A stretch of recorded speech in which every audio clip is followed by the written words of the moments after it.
Across the land, joepags.com, Facebook, Twitter, Instagram, email. It's all right there. Also Newsmax TV. It's the Joe Pags Show. Glad to have you here. Really glad to have back America's Sheriff. It is former Sheriff David Clarke of Milwaukee County, Wisconsin. Sheriff, how are you?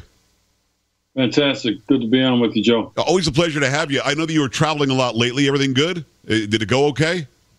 Yeah, it went great. You know, part of my travels, I went down to the southern border. I wanted to see for myself. You know, I've talked to a lot of sheriffs who are on border towns down there. I've gotten briefings, but I wanted to see for myself. So I went down to the Rio Grande Valley sector and the Big Bend sector, two of the 5 sectors along the Texas southern border. Right. And the crisis is everything that it's advertised. The president's spot on. People are just literally, I posted some pictures on my Twitter, you know, with groups of people literally from Honduras, Guatemala, just literally walking across the border into the United States. And people on the left in this country are saying that the president manufactured this somehow. What's amazing to me, Sheriff, is that for years and years, and Obama said it, and Clinton said it, and Pelosi said it, and Biden said it, and down the line leftists, Schumer said it, it was a crisis. There was a major crisis so bad that we had the Secure Fences Act of 2006. Of course, when the Democrats took the House and Senate back, they defunded it. That's still law of the land. We just can't pay for it because the money isn't there. What is this just politics? Is this just Trump hatred that they're pretending like there isn't a crisis all of a sudden? And there are actually idiots out there that believe them when they say there isn't a crisis. I live in Texas. Of course there is.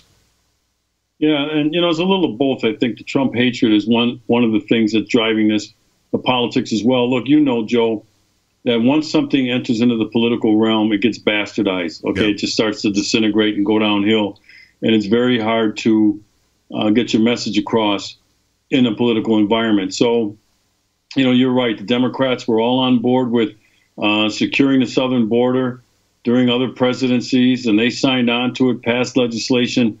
But then Trump became president, Donald Trump became president, and all of a sudden everything changed. Nothing got better at the border, it got worse. You got fentanyl, you have opioids coming across the border, being shipped across the border, you have MS-13 gang members. These are things that weren't happening 10, 15, and 20 years ago. Yeah. So it's gotten worse. And like I said, I was down there. I saw for myself, not subject to propaganda and filtered messages. I saw, Joe, it takes a lot to really shocked me. I was shocked by what I saw. Yeah, I'll bet you were. It's former Sheriff David Clarke, americassheriff.com, americassheriff.com. Get his book, Cop Under Fire. It's an amazing read. And you've got to go follow him on Twitter because we'll go to the website. You'll figure out all the social media. But the stuff you tweet is just absolutely stellar. I love every bit of it, David. All right, so Beto O'Rourke, whose real name is Robert Francis, and he's a fourth-generation Irish-American pretending to be Hispanic, he says, let's take the wall down in El Paso. It doesn't work. Nobody wants the wall in El Paso. Of course, every sheriff and every mayor up until Trump was elected in El Paso said it's a great fence. The barrier stops crime. Auto theft is down. Violent crime is down. But, of course, Trump says that that wall or that barrier is the beacon of why we need to have it. Now suddenly it's an evil, horrible, racist wall. What would you say to a guy like O'Rourke who basically wants open borders? Put the politics away. Put the talking points away. You're sounding like a buffoon. Let's have a reasonable conversation here. The fact is, the El Paso sector is one of the 5 sectors that is the safest because they have the most wall. So ever since they put that up, all those categories you talked about went down.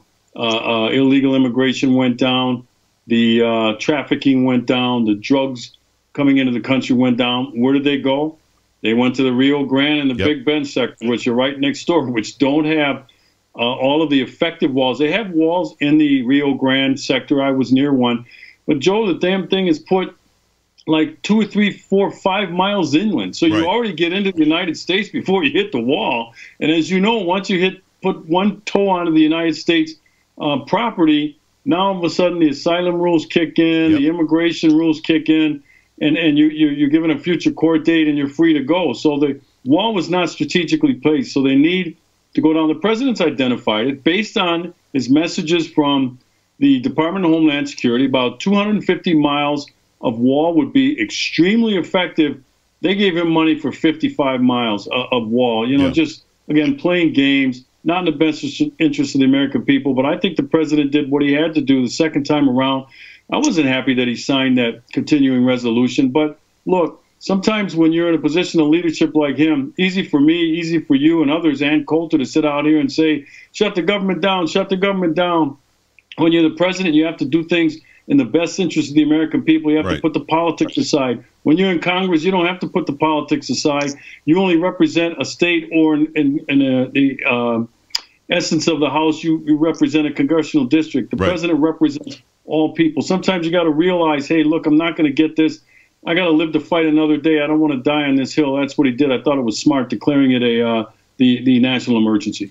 And by the way, this challenge in the courts is going to fail. He has the constitutional right as the chief executive to make this declaration. In 1970s, they gave the president this executive power, and to say he can't have it because he's Trump is kind of stupid. It's Sheriff David Clarke, retired from Milwaukee County, Wisconsin. Go to americasheriff.com and go and read everything that he writes. Go and follow him on all the social media. Get his book, Cop Under Fire, as well. I've got to make a hard shift here to Jussie Smollett.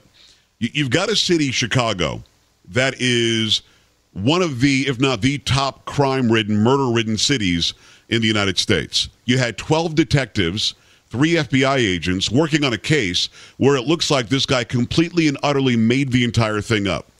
I want your reaction as a law enforcement official for most of your life. When you hear a story like this, as a former journalist, I heard the story and said, I'm skeptical. I heard the story and said, I don't believe there are 2 white rednecks walking around Chicago in 11 below with the wind chill with a rope and some bleach looking for Jussie Smollett. I don't believe it. But having said that, you want to believe the victim right off the bat. So as an investigator, you hear this story. Do you find it as incredible as I did? Sure. You want to listen to the victim when they first report it. Yeah. Believe him? Yeah, well, just listen to the victim, and that's what they did. Look, he really stepped in and he flew a little too close to the sun. Here's why this happens. Identity politics spawned Jussie Smollett.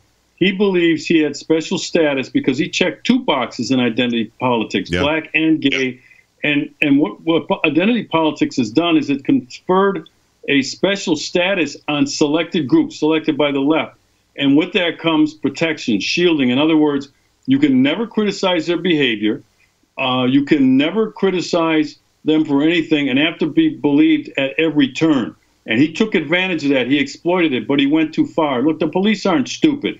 I'll tell you, when I smelled a rat out of that story, as soon as a noose is entered into any of these fake hoaxes, and I've done some research on it. It'll be my column in townhall.com should be up tonight or tomorrow. I did some research.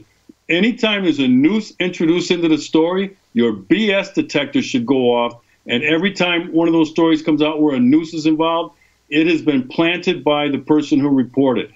He needs to be prosecuted to the full extent of the law and pay for all those resources. They put 12 detectives on that case. That's how sensitive the Chicago Police Department was. Jussie Smollett thought, well, Chicago police, they can't take any chances here. They're going to believe me with the problems they have with Laquan McDonald and race relations, so they won't challenge what I said. 12 detectives. They took detectives off a case, Joe, where a 1-year-old was shot in the head in a gang drive-by shooting, which is still uncleared, by the way. They took detectives off that case to put on the Smollett case. This thing stinks. It's horrible. And that guy, when he's found to be, and he will be soon, that he created this hoax, prosecuted, it's a felony. He should be convicted of the felony. No trade-offs, no watered-down prosecutions. Because what happens with these after the media goes away, as you know, interest goes away. All of a sudden, the prosecutor, especially in Cook County, that liberal bastion, will just say, well, we'll just give you a fine, do some community service, and that's the end of it. That cannot happen in this case if we want to deter this in the future. Well, do you think that he's going to be prosecuted, though? As you said very eloquently, he is intersectional. He is not only black, but he's also gay, also one of the Hollywood elites. And he has the support of all these people whose tweets are suddenly disappearing. And when you ask Kamala Harris about her tweet, what tweet? I don't know what tweet you're talking about. Will this be prosecuted, or is the hope that it gets brushed under the rug and then we just leave Jussie alone? Well, he's going to enter rehab or something, or he's got a mental issue or something is going to come out like that. Do you really believe they'll prosecute this? They're going to have to. Look, the problem for Smollett is he took this thing national. He made a grand entrance. He was on a huge stage, all these shows, Good Morning America and others, being interviewed, the New York Times, all giving him deference that this actually happened. Had this had just happened in Cook County, if it's just in the Chicago Tribune, they could probably water this down in a plea deal. But now that it's gone national, everybody's watching it. Yeah. If America's going to have any faith in the Cook County Prosecutor's Office, they're going to have to at least charge him, or at least show some aggressiveness here, charge him with the felony. I don't think he'll get convicted of the felony, but they got to charge him with it. And I think if we have enough media pressure, shows platforms like yours and other conservative outlets keep the media spotlight on it, they're going to be forced to do something serious with Smollett. Yeah, one last thing on that, more of a statement than anything. Robin Roberts and the other so-called journalists did not do any good for America the way they covered this story. Thank God for the local Chicago reporters on the local TV stations, because they're the ones that made sure that he was held to account, while Robin Roberts literally looked at the camera, and I'm sure you saw this, and said he should be believed. That was nuts to me. Even Whoopi Goldberg was skeptical. Can you imagine that she's on our side, David? Come on. Well, I think because she saw the noose was involved and she smelled the rat just like I did. Like I said, the BS detector has to go off if there's a noose involved in the story, kind of juices it up, and that's what Smollett thought would go on here. Good Morning America, the other big media elites, they're agenda-driven. This fit their agenda. They didn't care about they wanted it to be true. They wanted it to be true so badly. Yeah, painted America as this racist, homophobic country. You know who the only racist heterophobe in this story is? Jussie Smollett. He smeared every white male. He smeared every Trump supporter. He smeared every heterosexual in America. And that is really what the problem in America is. It isn't on the other side. I'm not suggesting there are instances of gay bashing and race bashing and that sort of thing. What I'm saying is not as prevalent as Jussie thought it was, that he could walk down the street at 2 in the morning, sub-zero weather, in Cook County of all places, and find 2 redneck Trump supporters, homophobes that would attack him. I mean, the thing, you almost got to laugh when you hear the story. No, I couldn't agree more. It's Sheriff David Clarke. It's americassheriff.com, americassheriff.com. Sheriff, give me 30 seconds on the Green New Deal. We got to stop cows from farting, get rid of airplanes and cars soon. That's what we have to do. I can't do that with a straight face. I mean, more buffoonery out of the left. But this is good stuff because it exposes them for what they really are. And America needs to know what these dangerous people have in mind, because if they don't, they're very stealth about how they'll get it across. They were able to do it with Obamacare. It took them 10 years or so to do it. They'll keep pushing until they get it done. I got you. It's americassheriff.com, americassheriff.com. It's Sheriff David Clarke, retired Milwaukee County. Glad you're back home safely, and I can't wait to read that article you have coming up in townhall.com. Thanks, man. All the best. Back after this on the Joe Pag Show. Stay right here.